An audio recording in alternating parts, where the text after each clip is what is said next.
아침 묵상 하루 한 장 시작하겠습니다. 먼저 기도하겠습니다. 사랑의 주님, 오늘도 이 하루를 주신 주님과 함께 하루를 시작하게 하시니 감사합니다. 말씀 속에서 주님을 만나고 깊이 알아갈수록 주님을 더욱 사랑하는 우리 모두가 되게 해주옵소서. 이 아침도 말씀이 깨달아지는 지혜와 말씀을 살아내는 믿음이 있는 삶으로 우리를 인도하여 주옵소서. 예수님의 이름으로 기도드립니다. 아멘. 오늘 본문은 열왕기상 14장 26절 27절입니다. 여호와의 성전의 보물과 왕궁의 보물을 모두 빼앗고 또 솔로몬이 만든 금 방패를 다 빼앗은지라. 르호보암 왕이 그 대신 노수로 방패를 만들어 왕궁 문을 지키는 시위대 대장의 손에 맡기매. 아멘. 오늘은 돌이킬 순 없었니? 라는 제목을 가지고 열왕기상 14장을 함께 묵상하도록 하겠습니다. 오늘 본문은 두 부분으로 나눌 수 있습니다. 14장 1절부터 20절까지는 북이스라엘 왕 여로보암 집안의 스토리를, 그리고 21절부터 31절까지는 남유다 왕 르호보암에 대한 스토리를 다루고 있습니다. 일찍이 하나님은 신명기 17장에서 너희가 내가 주는 땅, 즉 가나안에서 거주할 때 왕을 세워야겠다고 생각하거든 내 형제 중에서 하나님이 택한 자를 세우는데 그 왕은 첫째, 병마를 많이 두지 말고, 둘째, 아내를 많이 두지 말고, 셋째, 자기를 위해 은금을 많이 쌓지 말라고 명령하셨습니다. 그렇지만 솔로몬 왕은 하나님이 금하신 이 세 가지 모두를 어겼고 결국 말년에 하나님을 배교하는 데까지 이르자 열왕기상 11장에서 하나님은 아이야라는 선지자를 통해 예언의 말씀을 주셨습니다.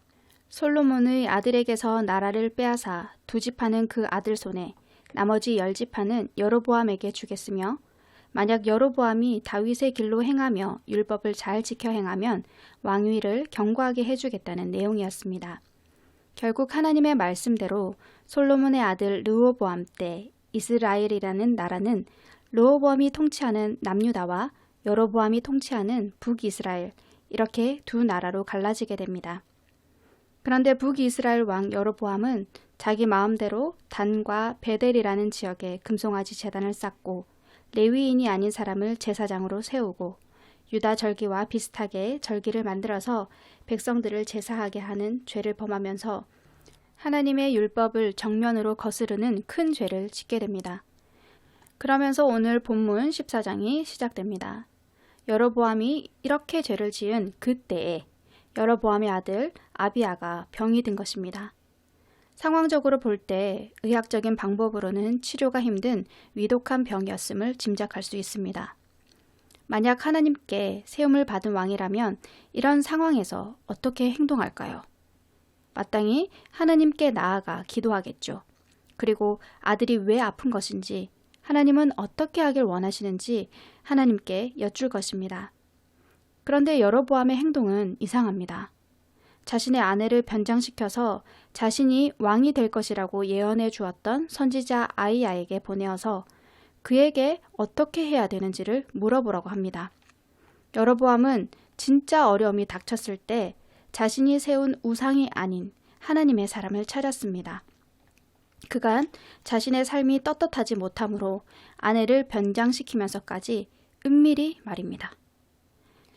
아이야는 여로보암의 집에 재앙이 내려 남자는 모두 죽고 집도 망하고 병든 아들도 여로보암의 아내가 성읍으로 들어갈 때 죽을 것이라고 예언합니다. 그리고 아이야를 통해 하나님이 말씀하신 그대로 되었더라고 성경은 기록하고 있습니다. 21절부터 시작되는 두 번째 스토리는 솔로몬의 아들 르호보암에 대한 소개로 시작됩니다. 41살의 왕이 된 르호보암은 17년 동안 예루살렘에서 통치를 하였는데 그의 어머니는 암몬 사람 나아마입니다. 그는 여호와 보시기에 악을 행하였습니다. 산 위에와 푸른 나무 아래에 산당과 우상과 아세라상을 세우고 남색하는 자, 즉 우상 숭배 행위를 위한 남자 창기도 두었습니다. 25절에 보시면 르호보암 왕 제5년에 애굽 왕 시삭이 예루살렘으로 쳐들어왔다고 합니다. 그 당시 막강한 힘을 자랑하는 애굽은 사실 아버지 솔로몬이 가장 공들인 나라입니다. 애굽의 공주와 첫 번째로 정략 결혼을 하면서까지 좋은 관계를 유지했던 나라인데 그런 애굽이 쳐들어온 것입니다. 힘으로는 상대도 되지 않았던 남유다는 성전과 왕궁의 모든 보물을 빼앗기고 솔로몬이 만든 금방패도 빼앗깁니다. 그런데 27절, 28절에 보면 르호보암 왕이 빼앗긴 솔로몬의 금방패 대신 놋으로 방패를 만들어 왕이 성전에 들어갈 때마다 그 놋방패를 들고 들어가게 했다고 합니다. 이것이 무슨 뜻이냐고 하면 솔로몬의 금방패는 전쟁용 방패가 아니라 왕의 시전용 방패였다는 것입니다. 그 방패를 잃어버리자 금과 가장 흡사한 놋으로 방패를 다시 만들어 왕의 위엄을 내세웠던 것입니다. 묵상을 정리하겠습니다. 오늘 죄악 가운데 있는 두 왕에게 위기가 찾아왔습니다.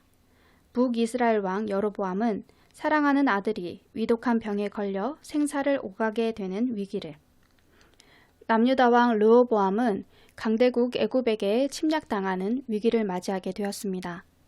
하나님이 창세기에서 하나님 나라 이스라엘을 만드신 이유는 이들을 통해 열방이 복을 받게 하기 위함이셨습니다. 그래서 이들이 어떻게 살면 복을 받는지 말씀해 주시고 기록까지 해서 그것을 늘 읽고 묵상하며 그 복을 받아 누리고 흘려보내는 민족으로 살게 해주셨습니다. 그러나 창세기에서부터 오늘 열왕기상 14장에 이르기까지 하나님의 백성 이스라엘은 끊임없이 복을 받아 누리는 축복의 길보다 하나님이 이렇게 하면 멸망하게 되니 그렇게 살지 마 라고 금지하신 멸망의 길을 선택하고 또 선택하며 걸어감을 보게 됩니다. 오늘 본문을 묵상하며 이런 질문들을 던져보게 되었습니다. 비록 다윗 왕조의 혈통은 아니지만 여로보암이 처음 아비아의 예언처럼 하나님의 율법을 따라 살아갔다면, 혹은 아들이 병들었을 때라도 죄에서 돌이켜 하나님을 찾고 하나님께 회개함으로 엎드렸다면, 또 솔로몬의 죄로 인해 나라가 둘로 갈리게 될 것이라고 하나님이 말씀하셨지만 그럼에도 불구하고 그 아들 르호보암은 죄에서 돌이키고 다윗의 길로 행하였더라면, 혹은 애굽의 침략으로 금 방패까지 빼앗겼을 때 자신의 잘못을 깨닫고 진짜 왕 되시는 하나님께 왕권을 되돌려 드렸다면 어땠을까 하는 것입니다. 성경 전체 속에서 만나게 되는 하나님은 사랑의 하나님이십니다. 그 사랑 때문에 에덴 동산에서 피조물인 우리 인간에게 자유의지를 주셨습니다. 로봇이나 기계처럼 입력된 값으로 하나님을 사랑하거나 선택하는 것이 아니라 우리의 진심으로 하나님을 사랑하기 원하셨습니다. 그러나 죄를 선택한 아담과 하와로 인해 우리는 하나님과 끊어지는 죽음을 맞이하게 되었습니다. 이렇게 그냥 끝나버릴 수 있는 인류의 죽음 앞에서 하나님은 그 아들 예수님의 십자가 대속의 죽음으로 다시 살리는 길을 내셨습니다. 그러면서 말씀하십니다. 돌이켜 내게로 돌아오지 않을래? 성경에는 무수히 많은 축복의 언약들이 있습니다. 하나님의 자녀라면 우리는 누구나 그 언약의 말씀을 붙들고 그대로 살아가면 하나님이 약속하신 축복을 받아 누릴 수 있습니다. 그러나 우리 인간은 연약하기에 언제든 죄를 짓고 넘어질 수 있습니다. 축복의 길에서 떨어져 나가게 되고 위기를 알리는 사이렌이 귀에 들려올 때 우리가 기억할 것은 죄를 벌하시는 무서운 하나님이 아니라 그 죄에서 돌이켜 우리를 축복의 길로 다시 끌어올리시려는 사랑의 하나님이어야 할 것입니다. 그리고 우리는 그 사랑의 하나님께 담대히 그리고 겸손히 나아가야 할 것입니다. 오늘 말씀 생각하시면서 함께 기도하겠습니다. 하나님이여, 주의 생각이 내게 어찌 그리 보배로우신지요. 그 수가 어찌 그리 많은지요. 내가 세려고 할지라도 그 수가 모래보다 많도소이다. 내가 깰 때에도 여전히 주와 함께 있나이다. 아멘.